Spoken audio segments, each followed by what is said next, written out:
Hablo muchas veces con mucha gente, mayores, mejor dicho adultos, no mayores porque se entienden mayores como ancianos, sino adultos que dicen, es que sí, sabes que las malas decisiones en mi vida me han llevado por un camino y ahora pues estoy pagando las consecuencias, ¿no? Las malas decisiones. Y yo, bueno, hoy quería hablar, o sea, hablo para todos, pero creo que los que están más, que pueden aprovechar mejor esta palabra son los jóvenes, porque son los que tienen el punto de tomar las decisiones, están en el punto de que todavía no han tomado las decisiones más importantes de su vida.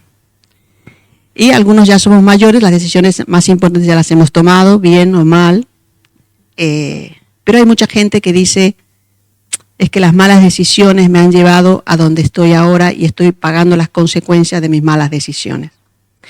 Entonces, la Biblia habla de esto, de las malas decisiones, pero lo dice de otra manera. Habla de falta de sabiduría. Habla de falta de sabiduría. Y a veces el tema del concepto de la sabiduría no se tiene bien entendido. Porque hay un poco de confusión, porque la sabiduría como tal nadie la anhela. Ustedes preguntan a alguien, ¿tú quieres ser sabio? Y dicen, ¿ya para qué? Yo no quiero saber tanto. Hay unos que dicen así, yo no quiero saber tanto. Pobre.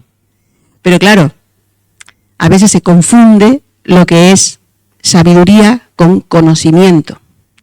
Porque hay personas que sí que quieren saber, pero es que eso es conocimiento. El conocimiento es la acumulación de información en la mente. Eso es conocimiento. Y mucha gente anhela tener conocimiento, o sea, saber. Esa era una de mis debilidades antes de conocer al Señor. Yo quería saber, estudiaba, quería saber. Yo quería que cuando el profesor preguntaba, yo lo tenía que saber. Yo tenía que saber antes. ¿Y eso qué trae? Vanidad. Yo sé, ¿no? Eso es así. Y mucha gente va buscando el conocimiento, incluso en la palabra, porque no se creen que por saber muchos versículos de memoria y dónde está, y dice esto, y dice aquello, ya, wow, vamos a sorprendernos y qué maravilloso. Es bueno, yo no digo que sea malo, es bueno. Pero eso es conocimiento. Sabiduría es otra cosa. Entonces, por eso dice a una persona que, por ejemplo, el que nos ha visitado la semana pasada fue la otra, David, que predicó a los jóvenes, este chico que vino de Córdoba con mi hija, con mis hijos, Raúl, hijo adoptado que tengo, Raúl y Rocío.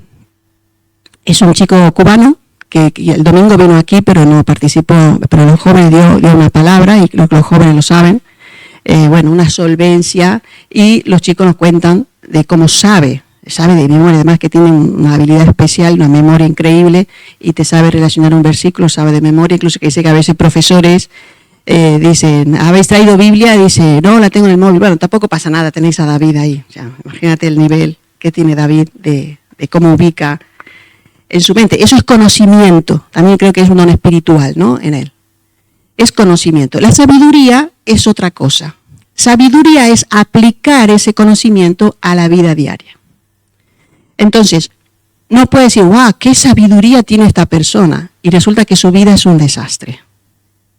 No puede ser. O sea, puede tener mucho conocimiento, pero sabiduría, cero. Si la vida es un desastre, sabiduría no tiene mucha. Entonces, lo que Dios nos dice muchas veces en la palabra es que busquemos la sabiduría. Fíjense que la palabra sabiduría se repite 248 veces en la versión Reina Valera del 60. 200, las he contado, mentira. 248 veces se repite en la Biblia, en la Reina Valera del 60, porque a veces se traduce de otras maneras. O sea que será importante para Dios cuando está diciendo tenéis que tener sabiduría, tenéis que buscar la sabiduría. Hay un hombre que se conoce como el más sabio. ¿Quién es? ¿O quién era? Bien, Salomón. Era el hombre más sabio, y él dice en Proverbios 4:7 dice, lo más importante que debes hacer es adquirir sabiduría. Y era un hombre sabio. Deberíamos escuchar el consejo de un hombre sabio, ¿no? Y él dice, lo más importante que debes hacer es adquirir sabiduría. Y se ve que era importante para todas las personas de la época o muchos siglos después, porque hay un hombre que se llamaba Cicerón, que era un filósofo, que vivió 9 siglos después de Salomón. Y él decía, por ejemplo, dice que la sabiduría es el mejor regalo de los dioses. Él no está en la palabra, ni es un profeta, ni nada de eso, pero él dice que la sabiduría es el mejor regalo de los dioses. Y también decía que es la madre de todo lo bueno. La madre de todo bueno, la sabiduría. O sea que se ve que era un valor preciado en aquella época la sabiduría. Y en Proverbios dice también, adquirir sabiduría cuanto mejor que el oro. Pues vamos buscando juntar dinerito para comprarnos oro, ¿no? Para tener dinerito el día de mañana que no se desvalorice. Dice que mejor que eso aún es buscar sabiduría. Eso sí lo dice la palabra de Dios. Pero ¿por qué es importante la sabiduría? Porque está ligada íntimamente con la forma en que vivimos, con la forma de vivir. O sea, una persona sabia tiene una manera de vivir que no es la misma que una persona necia, que no tiene nada de sabiduría. El sabio se define como experto, hábil, experimentado, con una cuidadosa aplicación del conocimiento a la vida personal. Entonces nosotros aquí muchas veces hacemos énfasis en que hay que leer la palabra. Y es verdad, hay que leer la palabra, pero no se tiene que terminar ahí. Por eso dice Santiago que tenemos que ser hacedores de la palabra. Porque si se termina ahí, nosotros lo que hacemos es hincharnos la cabeza de conocimiento nada más. Se trata de que ese conocimiento pase a la vida diaria, que lo apliquemos a la vida diaria. Entonces vamos a leer lo que dice Santiago. Lo tenemos ahí. ¿Lo tenemos? Santiago capítulo 3, desde el versículo 13, dice, ¿quién es sabio y entendido entre vosotros? Muestre por la buena conducta sus obras en sabia mansedumbre. Pero si tenéis celos amargos y contención en vuestro corazón, no os jactéis ni mintáis contra la verdad. Porque esta sabiduría no es la que desciende de lo alto, sino terrenal, animal, diabólica. Porque donde hay celos y contención, allí hay perturbación y toda obra perversa. Pero la sabiduría que es de lo alto es primeramente pura, después pacífica, amable, benigna, llena de misericordia y de buenos frutos, sin incertidumbre ni hipocresía. Y el fruto de justicia se siembra en paz para aquellos que hacen la paz. Decía que se confunde conocimiento y sabiduría. Entonces dice, si tú tienes sabiduría, si tú dices que tienes sabiduría, tendrás que mostrar tus credenciales. ¿Cuál es la credencial? Una conducta correcta. Una conducta correcta en primer lugar. O sea que la sabiduría se manifiesta. No se dice, se recita, yo sé esto, yo sé aquello. Es admirable saber mucho, es bueno saber mucho. Pero es mejor si todo eso que sabemos lo aplicamos a la vida. Entonces, si tú dices que eres sabio, es lo que está diciendo Santiago, si tú dices que eres sabio, muéstralo con tu conducta. Dice que una conducta en sana mansedumbre, habla de mansedumbre. Es decir, ¿cómo reaccionas cuando te ofenden? ¿Cómo reaccionas cuando no estás de acuerdo con lo que está diciendo la otra persona? Cuando haces algo por alguien, ¿presumes? ¿Te sientes por encima? ¿Cómo es tu conducta ante esas situaciones?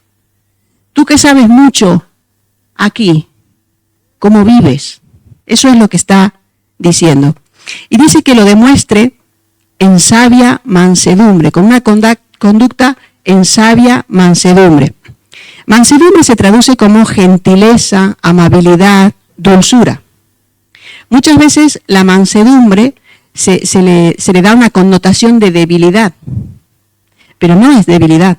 La mansedumbre es fortaleza. Fíjense que la mansedumbre se aplica a los caballos esos feroces, salvajes, cuando son domados, se hacen mansos. Es decir, que es el poder bajo control. Eso es mansedumbre. Por eso es que el Señor decía, llevad mi yugo sobre vosotros y aprended de mí, que soy manso y humilde de corazón. El Señor es el ejemplo de la mansedumbre, porque le azotaron, le ofendieron, le insultaron, le dieron bofetadas, lo desnudaron, le clavaron una corona de espinas, lo clavaron en la cruz, cuando pidió agua le dieron vinagre, lo tuvieron en ayuno. Fue el castigo, sufrió el peor castigo que un ser humano pueda sufrir.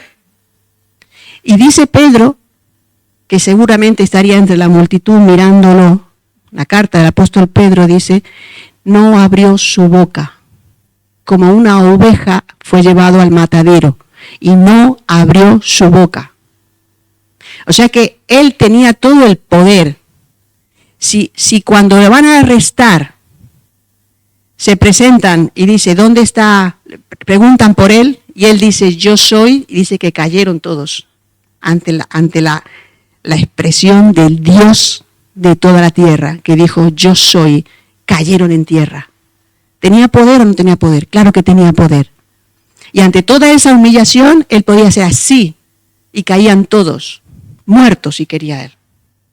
Pero él sabía que tenía que pasar la cruz por amor a nosotros. Él tenía que sufrir la cruz por amor a nosotros. Eso es el ejemplo máximo de mansedumbre. El poder absoluto contenido por un propósito. Entonces nos dice el apóstol Santiago que si decimos que somos sabios, pues tenemos que tener una conducta con mansedumbre, con sabia mansedumbre. Tenemos que responder con sabia mansedumbre. Entonces, todos los que nos identificamos con Jesús deberíamos tener al menos un poquito de esa sabia mansedumbre y tratar de ir creciendo en eso, para que nuestra mansedumbre sea cada vez mayor, para que ese genio que tenemos, que cada uno sabe cómo lo tiene, muy grande, mediano, pequeño, o muy grande, lo podamos controlar. Lo podamos controlar y vivamos realmente con sabiduría. Y entonces continúa diciendo, el versículo 14 dice, pero si tenéis celos amargos y contención en vuestro corazón, no os jactéis ni mintáis contra la verdad. Es decir, no digas que eres sabio. Y fíjense que dice, porque habla de celos amargos y contención. Esta palabra de contención, uno puede decir, porque tiene que ver si es de contener. No es contener, es otra acepción, que es de contienda. Hablamos de contienda, de pelea. Entonces, si hay celos y hay peleas, pero fíjate que no solo podemos decir el que vive en un ambiente donde hay peleas, discusiones, y tú, eso está claro, ¿no? Pero fíjate que dice, tenéis celos amargos y contención en vuestro corazón.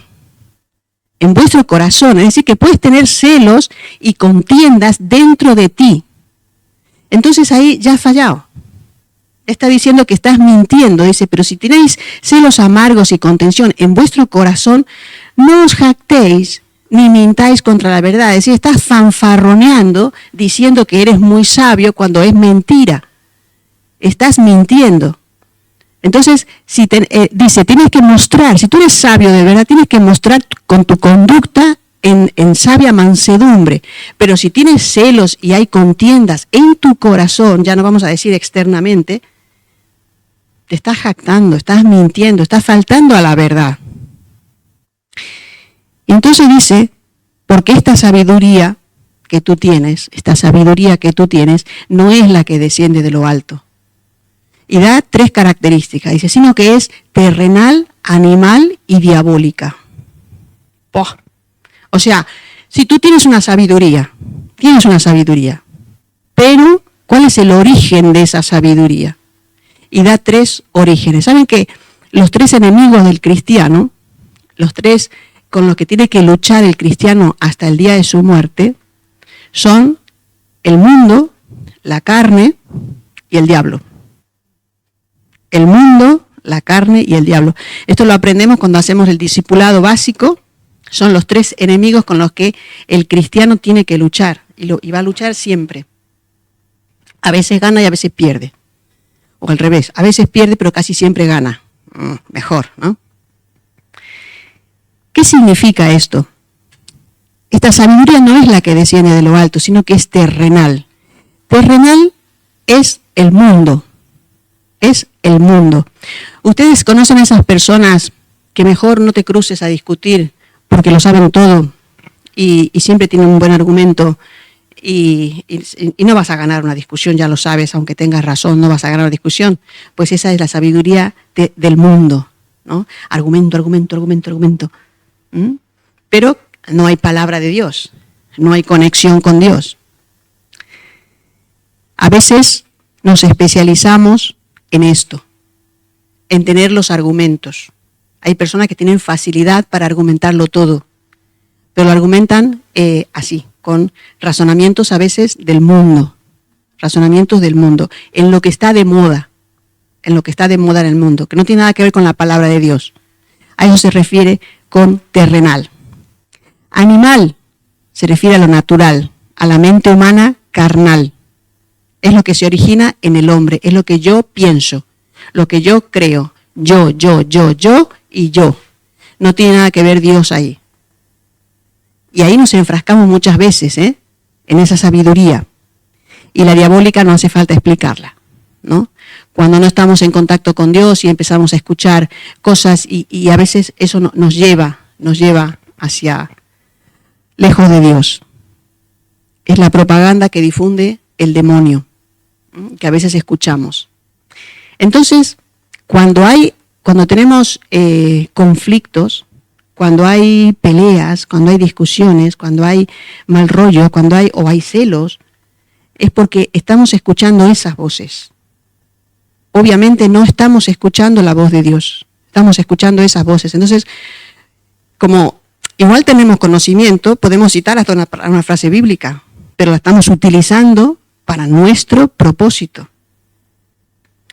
Pero eso no es sabiduría. Esa sabiduría no viene de lo alto. Entonces dice, porque donde hay celos y contención, allí hay perturbación y toda obra perversa. Allí hay perturbación. Cuando todo eso maneja nuestra mente, se perturba todo y hay obra perversa. Y si ahí tomamos decisiones, mal.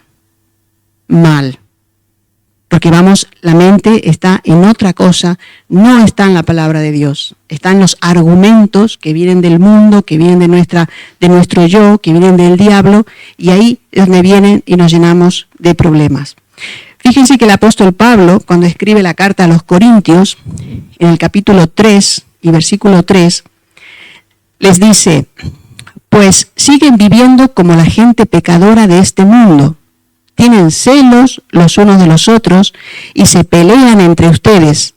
Porque cuando uno dice, yo soy seguidor de Pablo, y otro contesta, yo soy seguidor de Apolo, están actuando como la gente de este mundo. ¿No se dan cuenta de que así se comportan los pecadores? Le está diciendo Pablo a una iglesia. Ya podríamos decir, no, pero es que eso pasa en las familias de fuera, las familias que no conocen al Señor, que hay contenciones, que hay celos y que hay cosas de estas. No, Pablo le está hablando a una iglesia, le está hablando a los cristianos y le dice, ahí hay un ejemplo, que uno dice, no, yo soy de Pablo, no, yo soy de Apolos. O sea, se estaban dividiendo ahí entre ellos, porque es como si algunos dijeran, yo soy de Ramón porque me gusta cómo predica. No, yo soy de Miriam porque me gusta cómo predica. No, yo soy de Delis porque viene a predicar y me gusta más. No, yo soy dividiéndose ahí. Y dice, ¿esto qué es? Dice Pablo. Entonces le dice, es que están actuando como la gente pecadora de este mundo. Está dando un ejemplo de lo que estaba pasando ahí, pero al final, ustedes son cristianos, se supone que son diferentes a los del mundo, pero se están comportando igual, están manteniendo las mismas conductas. ¿Por qué? Porque no tenían sabiduría de lo alto. No habían recibido la sabiduría de lo alto porque no la habían buscado en realidad. Porque la sabiduría no es algo que, ay, yo he nacido con poca sabiduría, ¿qué vamos a hacer? Pobre de mí. Y mira aquel, ¡guau, qué sabio que es! No, no. La sabiduría se puede alcanzar. Por eso, si no, Dios sería injusto. Porque si nos está diciendo 248 veces que alcancemos sabiduría, y después nos diga, bueno, pues si te ha tocado nacer sin sabiduría, ay, lo siento. No, no es así. Es algo alcanzable, es algo deseable, es algo que está en la voluntad de Dios para sus hijos. Entonces, tenemos que buscar la sabiduría. Ya sabemos que hay una sabiduría que no viene de lo alto. Ahí no tenemos que buscar. Entonces tenemos que buscar que hay la otra sabiduría que viene de lo alto. Lo dice así el versículo 17, Santiago del capítulo 3. Dice, pero la sabiduría que es de lo alto es primeramente pura, después pacífica, amable, benigna, llena de misericordia y de buenos frutos, sin incertidumbre ni hipocresía. Buah. Esta sabiduría viene de lo alto. Esta sabiduría solamente la pueden alcanzar los que tienen una relación personal con Dios, porque viene del cielo. Si no tienes contacto con Dios, no puedes recibir esta sabiduría.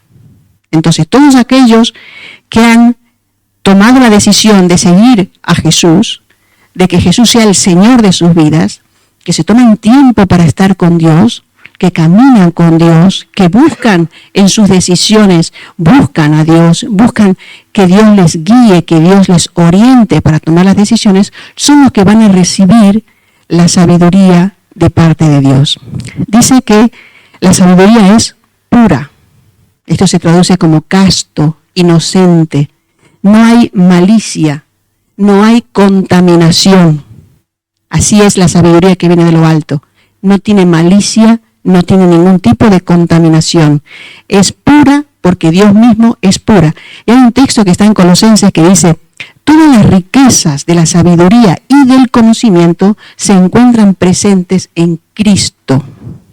Todas las riquezas de la sabiduría y del conocimiento están presentes en Cristo.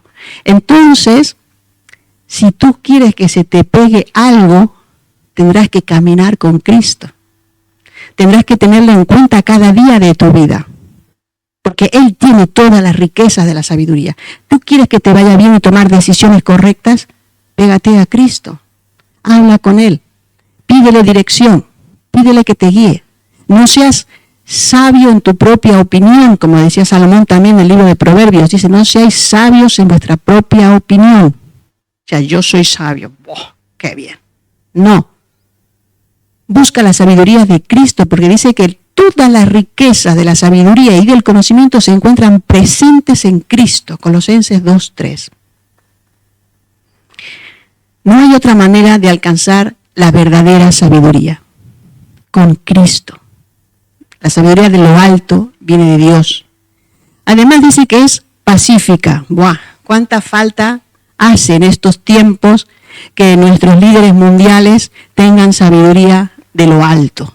Porque dice que es pacífica. No tendríamos tantas guerras. Porque también hay guerras que son las que se ven en la tele, pero hay muchas más guerras que no vemos en la tele. Hay guerras intertribales en África, hay muchísimas guerras. Hay guerrillas, hay terrorismo, hay de todo que no vemos en la tele. ¿Cuánta falta hace Cristo en la vida de muchas personas alrededor del mundo? Dice Proverbios, sus caminos son caminos agradables y todas sus sendas paz. Creo que todos queremos paz. Todos buscamos la paz. Hay veces que las personas estamos muy atareadas, o sea, aunque no transitemos un camino de desgracia o de dolor, simplemente en la rutina de mucha cosa, y dices, oh, y a veces te sientas en el sofá y dices, oh, quiero un poco de paz. Buscamos paz, porque a veces no tenemos trabajo y estamos descansando, pero la mente no para. La mente no para. No tenemos paz. No tenemos paz. La paz de Dios domina todos los pensamientos cuando realmente buscamos la sabiduría de Dios. Su paz domina los pensamientos. Aquí hay lugar, aquí delante hay lugar si queréis. Vale. Dice también que la paz de Dios la sabiduría es amable. Amable. Quiere decir que es condescendiente, que es dulce, indulgente, afable, comprensivo en todas las opiniones. Esa es la sabiduría, es amable. La sabiduría que viene de lo alto es amable. Y de hecho dice el apóstol Pablo, no hagan nada por egoísmo o vanidad, más bien con humildad. Consideran a los demás como superiores a ustedes mismos. Esto es parte de la amabilidad. Considerar al otro como superior, el tratarle con respeto. Eso es amabilidad. ¿Se dan cuenta que la palabra amable quiere decir fácil de amar? Es amable. Es una persona que es fácil de amar. ¿Por qué? Porque te trata bien, te habla con dulzura, te escucha. Es capaz de escuchar tu opinión. Además dice que es benigna, que es dócil, que está dispuesto a escucharte, incluso puede cambiar de opinión, está abierta a cambiar de opinión. No va al choque, a la confrontación ahí.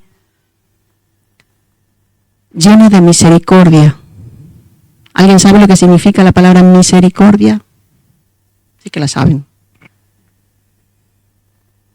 Nadie se atreve. Miseria y cordio. Cordio, corazón. Miseria. Dios ha tenido misericordia y tiene. Dice que sus misericordias son nuevas cada mañana. Dios inclina su corazón hacia las miserias nuestras. Entonces nosotros tenemos que inclinar nuestro corazón hacia las miserias de otros. Eso es tener misericordia. Nos conmovemos con las situaciones adversas de otros. Dice Efesios, Dios quiere bendecirnos de esta manera porque nos eligió por amor antes de la creación del mundo, para que fuéramos un pueblo santo, sin falta, sin mancha, delante de Él. Por el amor que tiene, Dios decidió adoptarnos como hijos suyos a través de Jesucristo. Eso era lo que Él tenía planeado y le dio gusto hacerlo. Esto nos habla de la misericordia de Dios. Él era un Dios perfecto, Él es un Dios perfecto, pero Él se agradó en inclinarse hacia nuestras miserias. Dice que la sabiduría que viene de lo alto está llena de buenos frutos, o sea que se ve. No porque la persona quiera exhibirla, sino porque sale sola, porque se ve en obras buenas, en cosas buenas. El viernes estábamos hablando con los jóvenes acerca de esto, del fruto. Sin incertidumbre, es decir, dice sí y es sí, dice no y es no. No, que no sé. Vamos a ver qué pasa mañana. Hoy digo esto, pero no sé qué será el futuro, ya veremos. Y sin hipocresía. Es genuino, es auténtico. No muestra una cara, pero en realidad es otra. Es auténtico. Y la frase última de Santiago, a mí me es impresionante. Dice, el fruto de justicia se siembra en paz para aquellos que hacen la paz. Debería, no sé, quizás los astronautas haber exhibido este versículo así para que todo el mundo lo viera, ¿no? El fruto de justicia se siembra en paz para aquellos que hacen la paz. A los que hacen la paz. Es decir, que el que busca la sabiduría de Dios, la sabiduría que viene de lo alto, el que espera esa sabiduría, la busca a Dios, está con Dios, ora, le pide a Dios sabiduría, va a recibir y dice que va a sembrar en paz. Van a sembrar en paz. Dice, son aquellos que hacen la paz. Son los que hacen la paz. Hay un término griego que es eirene, que significa la correcta relación entre las personas. También es una forma de paz o de comunión. Y esto es lo que Santiago está diciendo. Esta es la sabiduría que viene de lo alto. Entonces, si queremos ser sabios, no nos quedemos en conocer la palabra, aunque nos aprendamos los versículos de memoria y sabemos dónde está y todo, no nos quedemos ahí. Que esa sabiduría baje a otro terreno, que es a la vida cotidiana, porque es ahí donde Dios espera ver nuestra sabiduría. Y entonces a los jóvenes, cuando sean mayores, no tendrán que lamentar y decir, ay, las malas decisiones, ay, si yo hubiera hecho caso. Y lo digo de verdad, hay muchísima gente que tiene, no sé, 40, 50 años, que dice, ay, si yo hubiera ido a la iglesia cuando era joven, si yo hubiera escuchado estos mensajes cuando yo era joven, otra hubiera sido mi vida. Y es verdad, ¿no? Es verdad. Entonces, de todas maneras, Dios ya lo sabía todo eso. Y Dios, esta frase no está en la Biblia, pero a mí me gusta mucho, que dice que Dios escribe recto sobre renglones torcidos. No lo dice la Biblia, pero yo lo creo. Como Dios ya conoce la historia, ya conoce el futuro. El otro día hablaba con una amiga y le decía esto, ¿no? Había una cajita ahí y le decía, mira, en esta caja, esto es el tiempo de toda la humanidad y aquí está Dios fuera. Entonces, si tú estás en este punto, Él ya sabe lo que va a pasar con tu vida en el futuro. Entonces, no sufras, solo entrégate a Él, relájate delante de Él y camina conforme Él te va guiando, que Él tiene pensamientos de bien para ti y no de mal, porque Él quiere darte un futuro y quiere darte una esperanza. Entonces, no es que ya se ha pasado la oportunidad, no. Dios tiene nuevas cosas. Sus misericordias son nuevas cada mañana. Su fidelidad es eterna. Y a mí me impactó mucho el mensaje de David en la reunión de jóvenes allí en Volvens, porque hizo un repaso desde el Génesis hasta la cruz.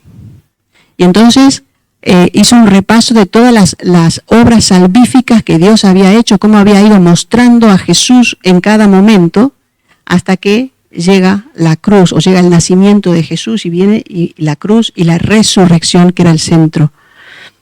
Y entonces él decía, ¿cómo va a tomarse Dios todo el trabajo desde allí hasta aquí y ahora no hay resurrección? ¿No? Entonces lo mismo para aplicar a cada vida personal. Si Dios te tenía en mente antes de la fundación del mundo, entonces te sigue teniendo en mente.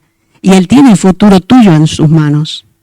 Solamente falta que nos peguemos a Él, que nos acerquemos a Él, que le tengamos en cuenta cada día, no solamente cuando sufrimos o cuando vienen las aflicciones, sino cada día, dándole gracias por cada día y por cada cosa que pasa, buena o mala, para nosotros, pero que Él tiene el control y Él ya lo sabe.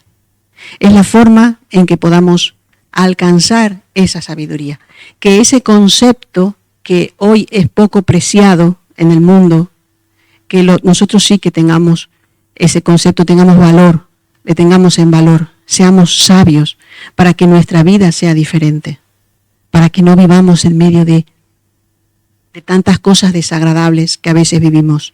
El Señor ha venido a darnos vida en abundancia, y nuestra vida tiene que ser diferente a la de los demás. Tiene que ser diferente. Porque el Rey está en casa. Entonces, tiene que ser diferente. Pero hemos de dejarle reinar. Hemos de dejarle reinar. Si nuestros celos y nuestras contenciones y nuestras carnalidades están reinando, nada va a pasar. Tendremos que dejar las armas, entregarnos plenamente a Él y darle el señorío a Él.